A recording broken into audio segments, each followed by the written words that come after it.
Alors ce matin, je veux continuer un tout petit peu ce que j'ai commencé à faire la semaine passée. Tranquillement, une fois de temps en temps, j'aime rappeler la raison d'être pour laquelle nous existons, c'est-à-dire l'Évangile de Jésus-Christ.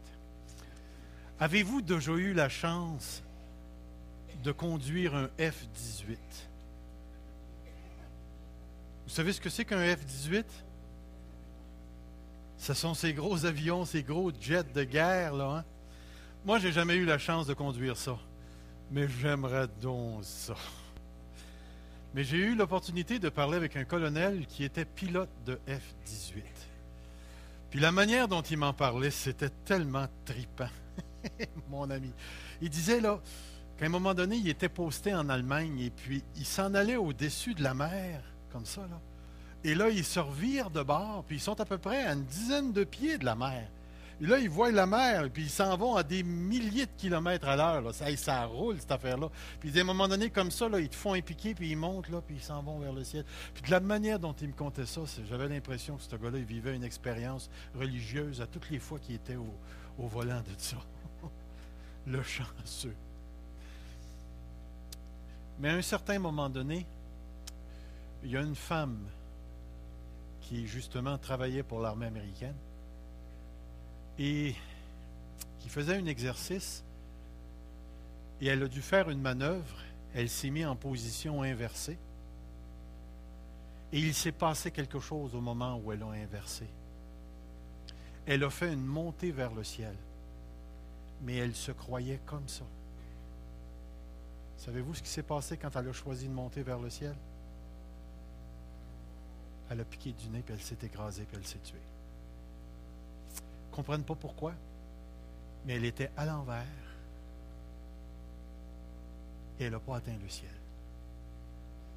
Laissez-moi vous dire qu'aujourd'hui, il y a bien des prédicateurs qui enseignent les gens à être à l'envers, puis au lieu de faire une montée vers le ciel, ils s'en vont vers l'enfer. Et c'est pourquoi, une fois de temps en temps, dans la vie d'une église, on a besoin de reprendre contact avec l'Évangile de Dieu. Puis la semaine passée, si vous vous rappelez, si vous pouvez lire, nous avons déclaré que l'être humain est lié à Dieu par le fait qu'il a été créé à l'image de Dieu. Et rappelez-vous que dans toute la création de Dieu, l'être humain est le seul à porter l'image de Dieu. À cause de la nature de cette création-là, tous les êtres humains sont en relation avec Dieu, d'une manière ou d'une autre, à cause de l'image de Dieu.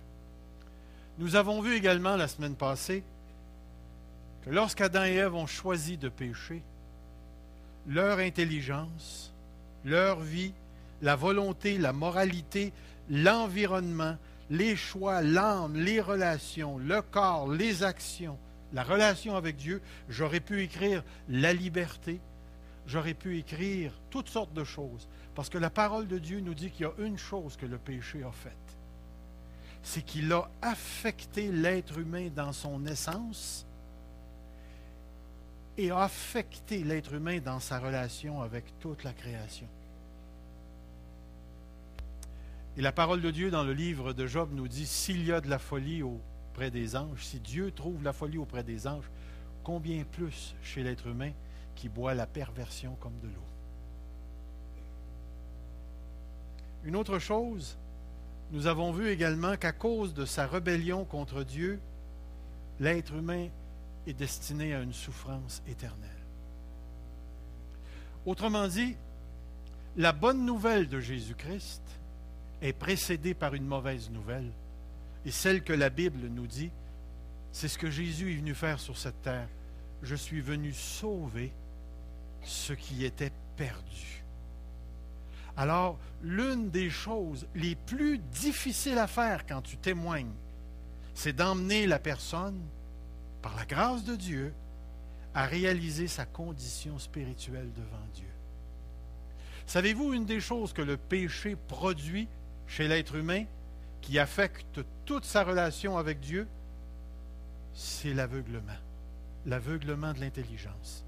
Dans la deuxième lettre aux Corinthiens, chapitre 4 et le verset 4, Et il est écrit que le Dieu de ce siècle affecte l'intelligence.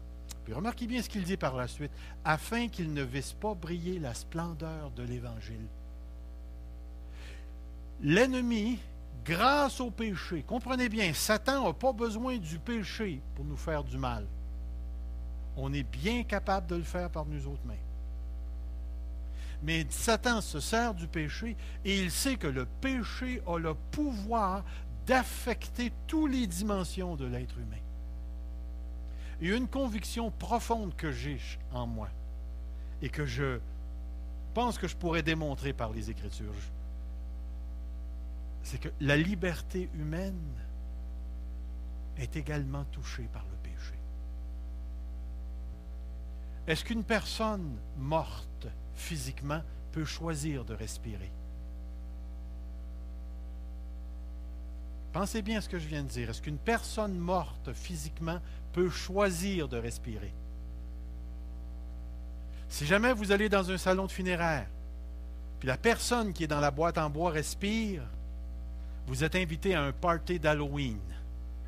C'est pas une mort. Mais si vous entrez véritablement et que la personne ne respire plus, vous aurez beau danser, sauter, mettre de la musique, faire un party, la personne est décédée, il n'y aura plus de respiration. L'être humain affecté par le péché est dans la mort. Et remarquez ce que je veux dire. Il est incapable de choisir Dieu et sa volonté, à moins qu'il naisse de nouveau. Et c'est pourquoi la prédication de l'Évangile devient importante. La chose la plus difficile, c'est d'emmener une personne à reconnaître sa perdition, sa condition. Lorsque mon épouse et moi avons débuté l'église de Sorel-Tracy, je me rappelle que la première place où Dieu m'avait conduit, c'était vers une famille où l'homme, à un moment donné, était assis sur la galerie. Puis il était ce que moi j'appelle dans une condition de pré-salut. Le Saint-Esprit avait commencé à faire un travail chez lui et il avait été sensibilisé aux choses du Seigneur. Et là, je me suis assis avec lui, puis on a jasé toute l'après-midi de temps. Puis on a parlé des soucoupes volantes. On a parlé de Rampa, de l'œil on est soi-disant dans le front, là.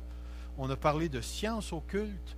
On a parlé de religion, on a parlé de toutes sortes de choses. Puis à la fin, quand il voyait que je répondais toujours par la parole de Dieu, cet homme a décidé de croire en Jésus-Christ. Mais c'est parce que l'Esprit avait fait le travail préalablement.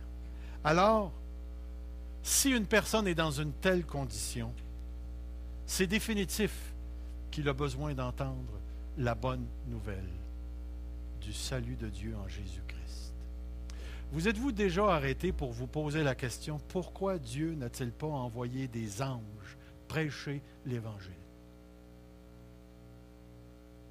Imaginez-vous, là, un ange vous apparaît dans toute la splendeur du ciel. Seriez-vous porté à écouter?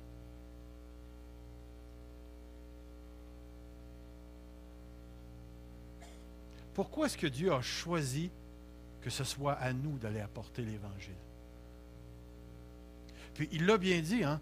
Vous serez mes témoins, en commençant en Jérusalem, la Judée, la Samarie, puis jusqu'aux confins du monde. C'est une question que je ne répondrai pas ce matin, mais éventuellement on pourra répondre à cette question-là. Une chose qui est certaine, c'est que Dieu nous accorde le privilège à nous, les descendants d'Abraham, d'apporter le message qui peut donner la vie à la seule race dans toute la création qui a été créée à l'image de Dieu. À l'image de Dieu. Le texte que nous avons devant nous ce matin nous dit « Mais Dieu prouve son amour envers nous en ce que lorsque nous étions encore des pécheurs, Christ est mort pour nous. » J'aimerais vous poser cette question ce matin. Donnez-moi ce que vous pensez. Qu'est-ce que c'est qu'un pécheur? Êtes-vous d'accord que vous avez déjà été un pécheur ou une pécheresse? Alors, c'est quoi un pécheur? Quelqu'un qui désobéit à la loi de Dieu, quelqu'un qui n'est pas renouvelé définitivement. Mais c'est quoi un pécheur? Tout ce que vous me dites, c'est bon.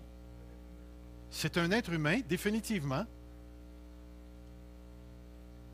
Est-ce que c'est un gros méchant en prison qui a violé, tué puis volé une banque? Ben oui!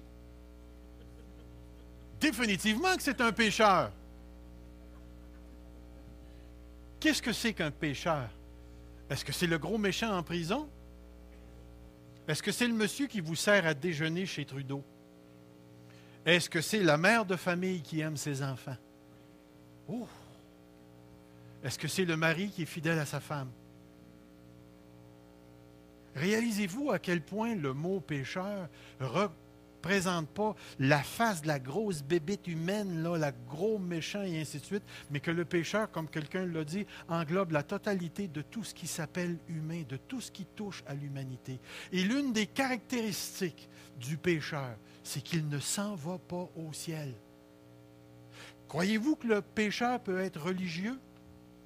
Est-ce que le pécheur peut être pentecôtiste?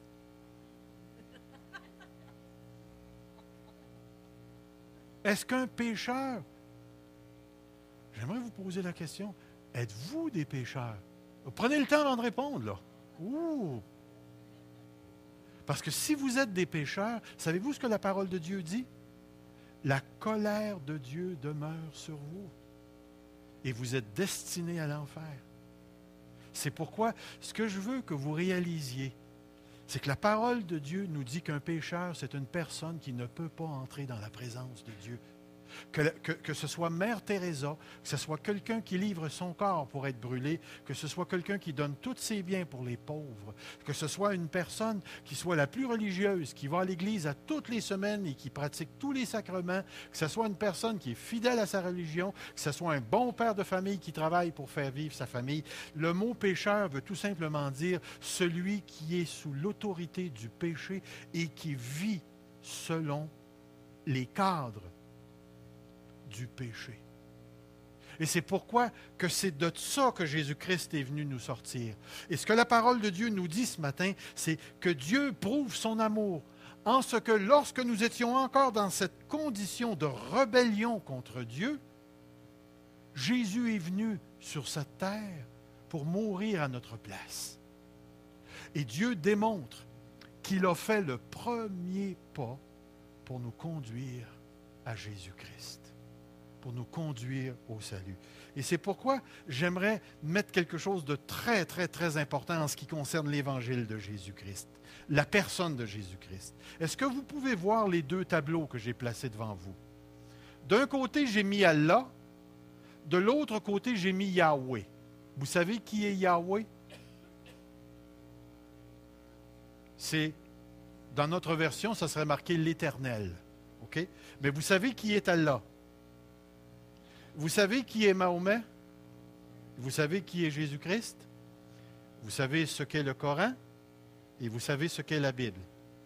Maintenant, j'aimerais que vous lisiez les deux phrases. Allah est Dieu et Mahomet est son prophète, le Coran. Yahweh est Dieu et Jésus-Christ est son prophète, la Bible. Est-ce que les deux phrases sont vraies? Pensez-y bien. Est-ce que Jésus est un prophète de Dieu? Définitivement qu'il est un prophète de Dieu. Les deux phrases ne sont pas vraies. Mais les deux phrases sont vraies. Est-ce que Mahomet se dit le prophète de Allah? Définitivement. Jésus-Christ, il est définitivement la parole de Dieu. Celui qui apporte la parole de Dieu, c'est le prophète de Dieu. Mais j'aimerais bien que vous puissiez réaliser ceci. Regardez ce que je vais faire. Il va-tu me le donner? OK. Je vais reculer de une. J'ai barré le mot Mahomet. OK. Est-ce qu'on peut prendre Mahomet, enlever Mahomet, et ça ne change rien au message du Coran? Êtes-vous d'accord avec ça? Que ça aurait pu être, je ne sais pas moi, Jobin au lieu de Mahomet. qui aurait été un prophète pour Dieu. Puis ça ne change rien au message du Coran. Vous êtes d'accord avec ça? Alors, est-ce que ça l'affecte Allah si on enlève Mahomet? Pas du tout. Si on enlève Mahomet, est-ce que ça l'affecte le Coran? Pas du tout. Parce que Dieu aurait pu passer par un autre homme. Mais si j'enlève Jésus-Christ, est-ce que ça l'affecte Yahweh? Ouh! Pourquoi ça l'affecte Yahweh? Parce qu'il est Yahweh. Vous rappelez-vous du texte dans Jean chapitre 8, je pense c'est le verset 58, où il dit « Avant qu'Abraham fût, je suis ». Il n'a pas dit « j'étais » comme c'est écrit dans la version des Témoins de Jéhovah.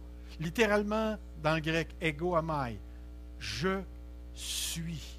Avant qu'Abraham fût. Et même le mot « fut », on pourrait le changer et traduire « avant qu'Abraham vint à l'existence, je suis ». À quoi pensez-vous qu'il faisait référence en disant « je suis » ? Exode chapitre 3, quand Dieu a parlé à Moïse, « je suis celui qui suis ». Jésus venait carrément de déclarer qu'il était Dieu. Maintenant, si j'enlève Jésus-Christ du portrait, ça l'affecte Yahweh? Est-ce que ça l'affecte le message biblique? Regardez bien la prochaine diapo. La parole de Dieu nous dit que Jésus est Dieu. Au commencement était la parole était avec Dieu et la parole était Dieu. Est-ce que Jésus était un homme? Définitivement, la parole de Dieu nous dit, au commencement était la parole était Dieu, et excusez-moi, la parole était avec Dieu, la parole était Dieu. La parole a été faite chair. Et elle a habité parmi nous pleine de grâce et de vérité. Nous avons contemplé sa gloire, une gloire comme la gloire du Fils unique venu du Père. Nous avons dans ces deux textes la divinité et l'humanité du Saint Jésus. Est-ce que Jésus-Christ, il y a aussi celui-là, car il y a un seul Dieu et aussi un seul médiateur entre Dieu et les hommes, Jésus-Christ homme. Est-ce que Jésus avait péché? Les textes nous le disent clairement.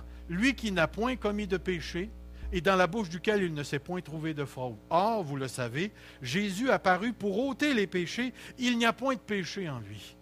Quand Jésus s'est incarné et qu'il est devenu homme, est-ce qu'il est devenu pécheur?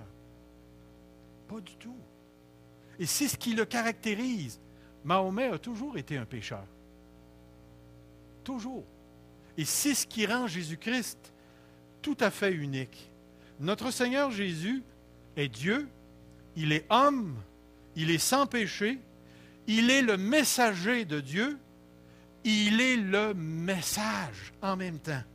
Et c'est pourquoi, si vous touchez au message, vous allez toucher au messager. Si vous touchez au messager, vous allez toucher à Dieu, vous avez touché à l'homme et vous allez toucher au péché. Si Jésus-Christ est un pécheur, peut-il être Dieu? Pas du tout. S'il est juste un homme, peut-il mourir pour nos péchés? Il peut mourir, mais pas pour nos péchés. Alors, voyez-vous, ce que je tente de vous dire à ce point-ci, c'est que l'Évangile de Jésus-Christ, le message de l'Évangile de Jésus-Christ sont inséparables. Tu ne peux pas prendre Jésus-Christ et l'enlever du portrait et dire, on va mettre un autre prophète à la place de Jésus-Christ. Sinon, tout le christianisme s'écroule. Si tu prends la parole de Dieu et que tu enlèves le message de Jésus-Christ, il n'y a plus moyen de connaître Jésus et d'accéder au Père. Si tu enlèves Jésus comme Dieu, il n'y a plus aucun moyen qui existe entre l'homme et Dieu pour se joindre l'un à l'autre. Alors, la prédication de l'Évangile au nom du Seigneur Jésus-Christ est quelque chose de fondamental, quelque chose que tu ne peux pas mettre de côté. Et c'est pourquoi, frères et sœurs, c'est pas vrai que toutes les religions mènent à Rome. C'est pas vrai que vous pouvez atteindre Dieu en pratiquant le bouddhisme. C'est pas vrai que vous pouvez atteindre Dieu en pratiquant le shintoïsme, le confucianisme ou bien l'islam. Les Mormons ne pourront jamais conduire une personne à Jésus-Christ. Les témoins de Jéhovah qui renient la divinité de Jésus ne pourront jamais conduire une personne au salut. Il n'y a sous le ciel aucun autre nom. Vous vous rappelez de l'autre texte? Jésus a dit, je suis le chemin, la vérité et la vie. Puis regardez la suite du texte. Nul ne vient au Père que par moi. Ce qui veut dire qu'il est impossible, il n'existe aucun autre chemin pour atteindre Dieu que la foi en Jésus-Christ. Et c'est pourquoi aujourd'hui, dans le monde actuel, si on veut présenter Jésus-Christ, il faut le présenter comme Dieu, comme homme, comme sans péché, comme étant le messager de Dieu et comme étant le message lui-même que Dieu. Je suis venu chercher et sauver ce qui était perdu. Voici l'agneau du monde qui enlève les péchés. On ne peut, et on ne peut pas taper sur le clou plus fort que ça, on ne peut atteindre Dieu que par le seul moyen de Jésus-Christ. Frères et sœurs, réalisez-vous ce que ça veut dire? Que toutes les tentatives du monde de vouloir adoucir le christianisme pour en faire un mouvement purement religieux, politique ou un mouvement social est une véritable erreur. Même si on dépensait tous les argents, les efforts, les talents de l'Église à nourrir les pauvres dehors, ils ne pourraient pas aller au ciel s'ils ne se convertissent pas à Jésus-Christ. Et c'est tellement important de souligner cette vérité. Jésus est tellement central que de l'enlever, il ne reste plus rien. Comprenez bien, pourquoi est-ce que je vous dis ça? C'est parce qu'on entend souvent parler d'un Jésus-Christ défiguré aujourd'hui. Un Jésus-Christ défiguré. Et on transforme Jésus-Christ en une sorte de chum, ou bien Dieu devient le moyen d'atteindre le bonheur, ou on fait Jésus-Christ un superstar. Jesus Christ Superstar. On a essayé d'en faire un homosexuel. On a essayé de l'efféminer jusqu'à un autre point. On n'a pas le choix. Il y a seulement 3 possibilités. Soit que Jésus est un fou, ou soit que Jésus est un grand sage, ou soit que Jésus est Dieu. Un fou, vous savez ce que ça dit, un fou? Vous avez déjà vu un fou se dire Jésus-Christ? Moi, j'en ai rencontré un, à Val-d'Or. Lorsque je faisais de l'évangélisation sur la rue principale, il y avait un gars qui était dopé, bien dur, puis qui m'invitait à venir m'asseoir comme son fils parce que lui était Jésus-Christ. Il en avait fumé du bon, ça, je peux vous le dire. Mais l'idée ici, c'est que quand vous lisez l'Évangile, avez-vous l'impression que Jésus-Christ est un fou? OK. On va aller avec un grand sage. Le grand sage, c'est celui qui est au nombre de Confucius, de Bouddha ou des grands philosophes grecs, Platon, Aristote. Et Jésus est placé parmi les grands sages. Vous rappelez-vous d'une religion qui a été très populaire au Québec pendant un bout de temps, où Jésus était gardé dans un laboratoire vivant avec Mahomet, avec Confucius? Vous ne vous rappelez pas de cette religion qu'on appelait les Raéliens? Puis que Jésus faisait partie des Elohim qui étaient supposés de revenir en soucoupe volante, et puis ainsi de suite. On peut prendre Jésus et en faire un grand sage. Le seul problème que j'ai avec l'idée d'un grand sage, que diriez-vous d'un grand sage qui dit des mensonges? Est-ce qu'il serait sage?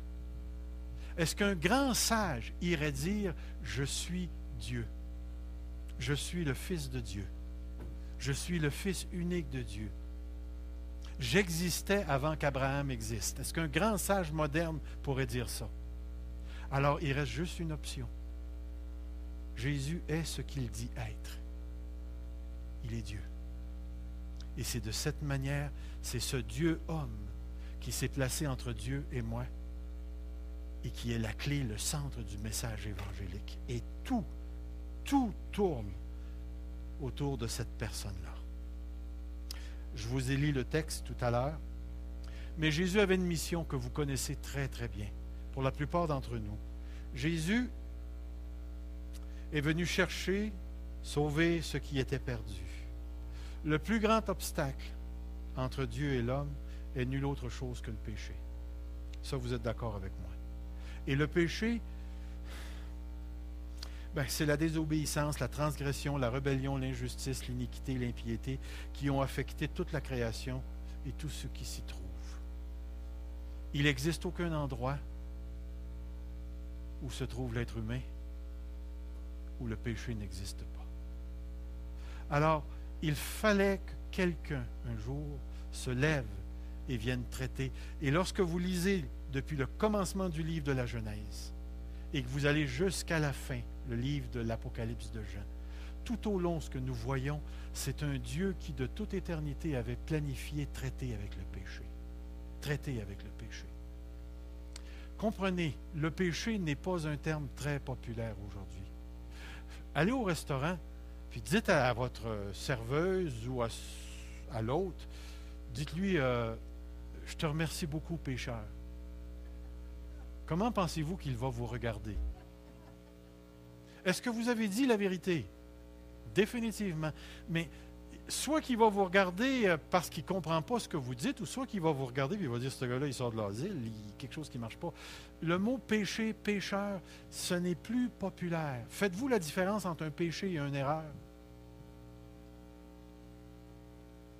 Je vous ai donné des directions pour venir chez moi. Si je ne vous ai pas donné les bonnes directions, j'ai fait une erreur. Est-ce que j'ai péché? Ça dépend. Voilà. Si mon intention, c'était de vous tromper, j'ai commis un péché. Mais si je vous ai donné des directions, puis elles n'étaient pas vraiment bonnes, mais je pensais qu'elles étaient bonnes, puis je n'avais pas l'intention de vous induire en erreur, il n'y a pas de péché. Mais le péché est toujours un acte qui, ultimement, est orienté vers Dieu. Et c'est pourquoi, lorsque tu pêches contre l'autre, tu pêches réellement contre Dieu. Le péché est toujours religieux, rattaché à Dieu et toujours commis contre Dieu. Toujours, toujours, toujours. Alors, vous savez comme moi, que la parole de Dieu nous donne qu'une des choses que Jésus-Christ est venu faire, c'est qu'elle enfantera un fils, tu lui donneras le nom de Jésus, c'est lui qui sauvera son peuple de ses péchés. Le lendemain, il vit Jésus venant à lui, Jean-Baptiste, et il dit, voici l'agneau de Dieu qui enlève le péché du monde. Acte 5, 31, Dieu l'a élevé par sa droite comme prince et sauveur pour donner à Israël la repentance et le pardon des péchés. Dans Acte 10, 43, tous les prophètes rendent de lui le témoignage que quiconque croit en lui reçoit par son nom le pardon des péchés. Lorsque je me suis mis à regarder dans l'Écriture, j'ai trouvé une 50aine de versets juste dans le Nouveau Testament où Jésus-Christ est toujours mis en comparaison avec le péché. Je ne pouvais pas tout mettre les textes, mais partout où on voit le sacrifice de Jésus-Christ, on le voit toujours en relation avec le pardon des péchés. Sachez donc, hommes, frères, c'est par lui que le pardon des péchés est annoncé. Romains 8, 2. En effet, la loi de l'esprit de vie en Jésus-Christ m'a affranchi de la loi du péché et de la mort. 1 Corinthiens 15, 3. Je vous ai enseigné avant toute chose, comme je l'avais aussi reçu, que Jésus-Christ est mort pour nos péchés selon l'Écriture. Galates 1, 4. Qui s'est donné lui-même pour nos péchés, afin de nous arracher du présent siècle mauvais, selon la volonté de notre Dieu et Père. Il y a des textes et des textes et des textes qui nous parlent. Éphésiens 1, 7.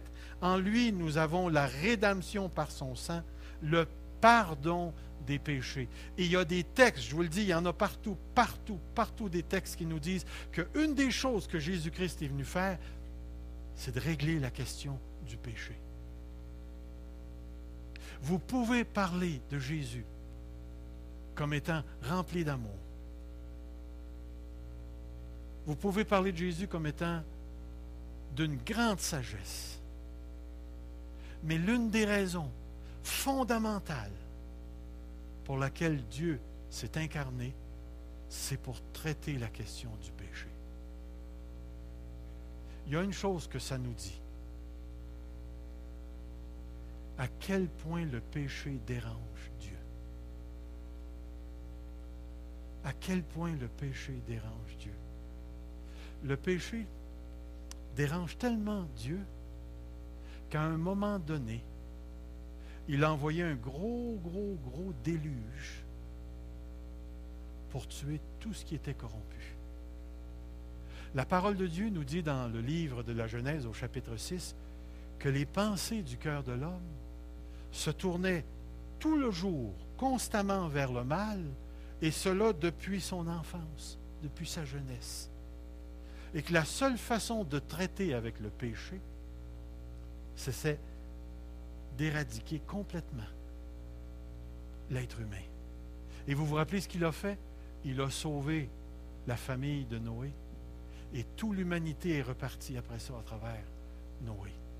Et je ne sais pas si vous savez, mais depuis Noé jusqu'à maintenant, le péché n'a jamais été aussi répandu sur la terre qu'il l'est présentement. L'homme a toujours été pécheur depuis la chute. Mais avez-vous remarqué le nombre de corruption qui existe sur la terre? Moi, je suis impressionné à chaque fois que j'ouvre le livre de Montréal, le journal de Montréal. Il y a 2 semaines, c'était marqué « Une génération de menteurs ». Une génération de menteurs. Puis c'était le nombre d'étudiants qui avaient triché sur les examens du gouvernement. 60% de ceux qui ont passé ces examens-là avaient triché. Et ensuite, ils vont te parler du monde de la littérature, et là, ils vont te parler de plagiat. C'est tellement impressionnant le nombre de personnes qui font. Vous savez, le plagiat, c'est voler une phrase, une pensée, ou ainsi de suite d'un autre, puis l'écrire en mettant son propre nom. À l'université, ils ont des gros problèmes avec ça, parce que les étudiants font du plagiat à tour de bras. Ils ont parlé du vol dernièrement. Imaginez-vous, il y en a qui sont allés jusqu'à voler des paniers d'épicerie. Qu'est-ce que tu veux faire avec un panier d'épicerie?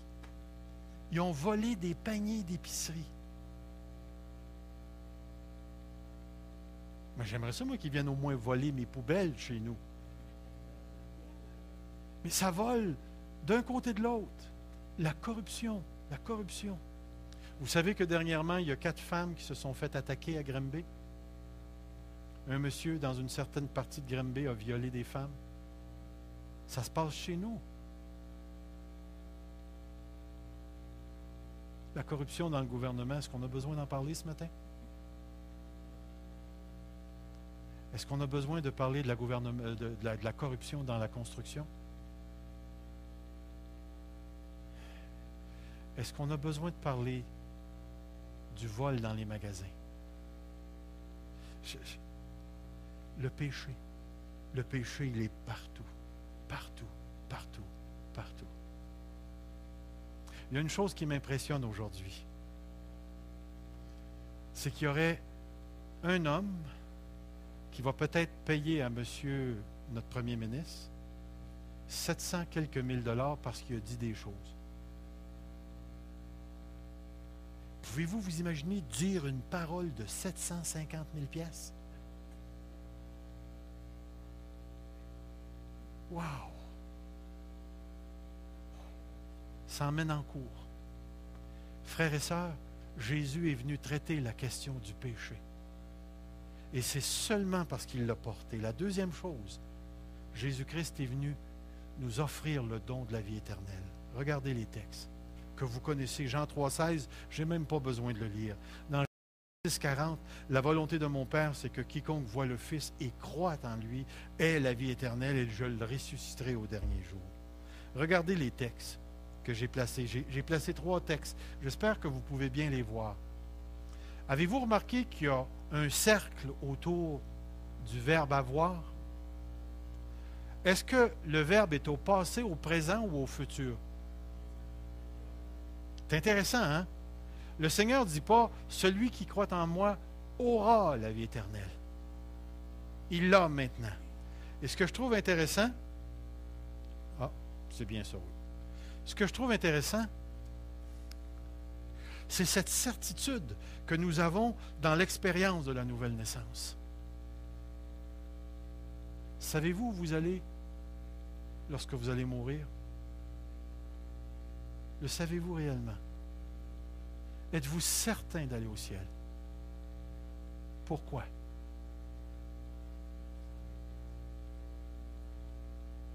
Parce que j'ai cru que Jésus-Christ a été crucifié à la croix pour les péchés. Et la parole de Dieu m'a fait cette promesse, que si je crois en Jésus-Christ, je reçois le pardon de tous mes péchés et le don de la vie éternelle. Le croyez-vous? Il y a des milliers de personnes autour de nous qui ne le croient pas. Milliers de personnes autour de nous qui ne le croient pas. Pouvez-vous vous imaginer ce matin que vous êtes parmi les privilégiés de la ville de Granby? Si le Seigneur Jésus revient, on va voir une grosse partie de l'Église sur la rue Saint-Charles partir avec Jésus-Christ.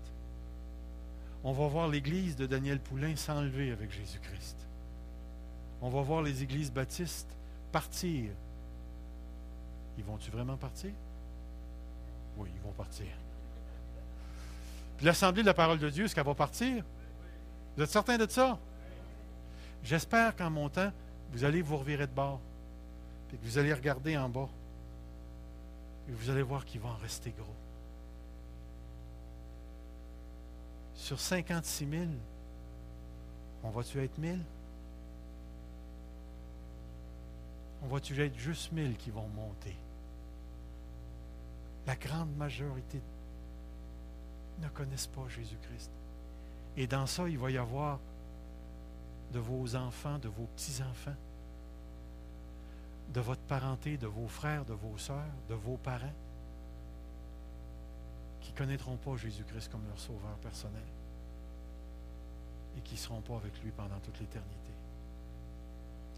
C'est cette corde sensible, frères et sœurs, pas dans la culpabilité, mais simplement se rappeler le privilège qui nous a été accordé de rencontrer le message de Jésus-Christ et qu'à un moment donné, vous avez, par le Saint-Esprit, cru au message de l'Évangile et que vous êtes maintenant libérés du péché et de tout le pouvoir que le péché avait sur votre âme, et vous avez l'entière liberté maintenant d'entrer dans la présence de Dieu.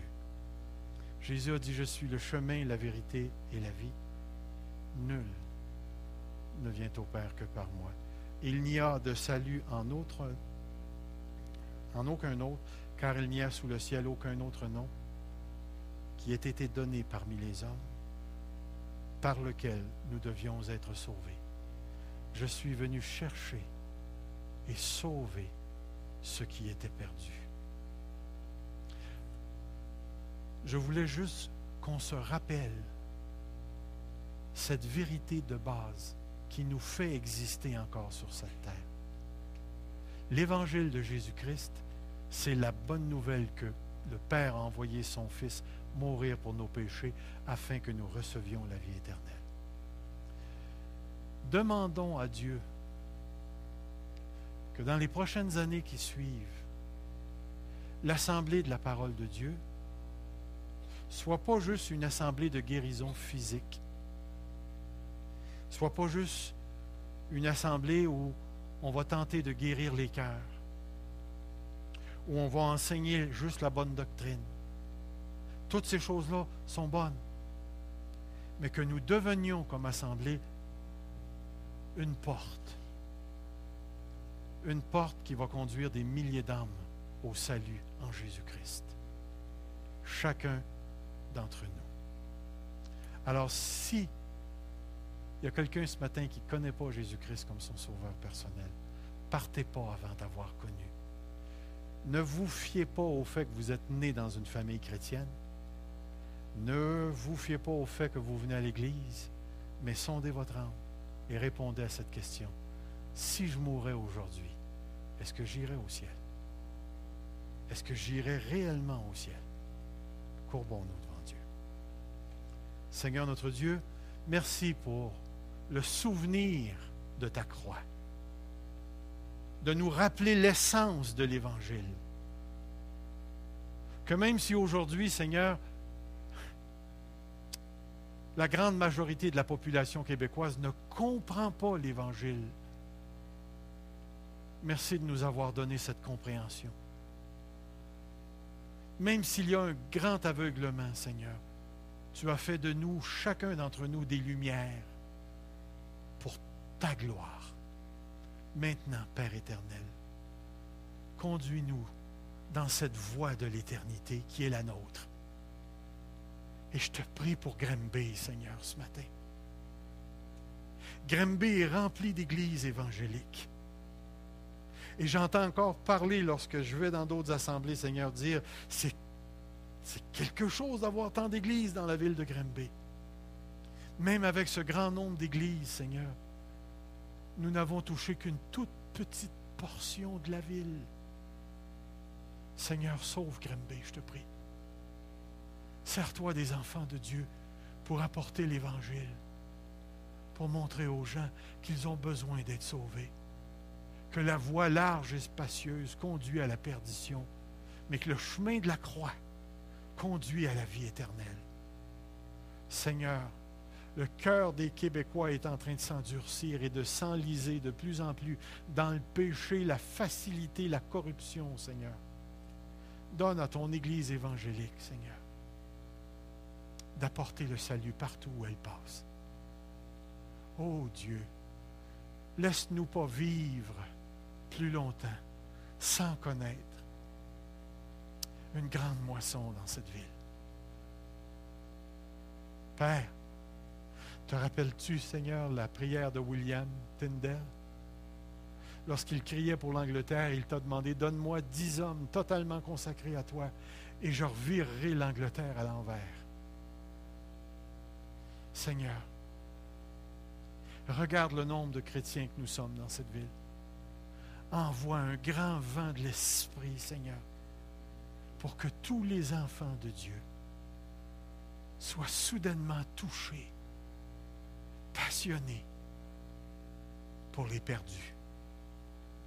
Oh Jésus, viens faire quelque chose que nos yeux n'ont pas encore vu. Que ton esprit descende sur cette ville. Descende sur cette ville, Seigneur. Viens visiter cette ville d'une grande portion de grâce. Je te le demande dans le précieux nom du Seigneur Jésus-Christ. Pour ta gloire, Seigneur.